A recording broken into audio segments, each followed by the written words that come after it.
called the Enlightened Global Garden, and it's this, like, it's an assignment in class, but it was about these three different areas of how we could achieve, like following our bliss within a sustainable cultural milieu or scenario, right?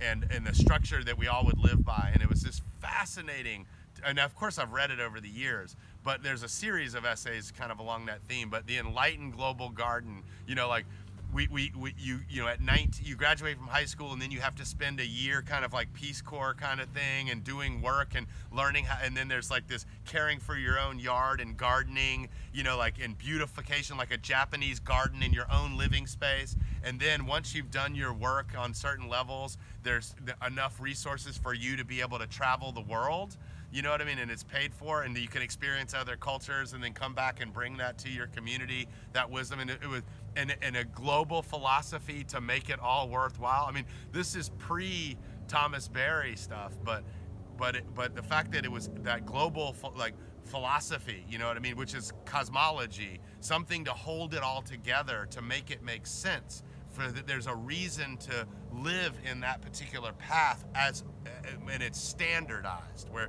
everybody lives that way. And I was, of course, like saying we could abolish schools, because I thought schools were like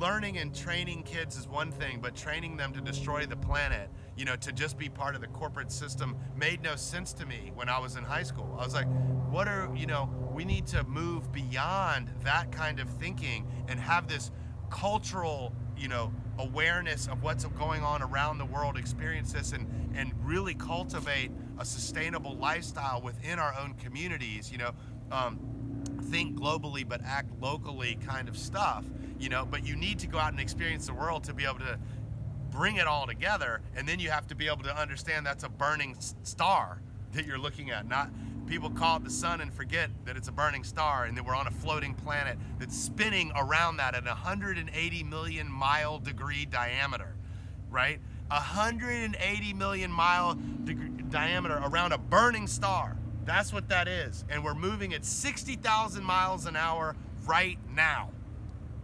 It's unbelievable.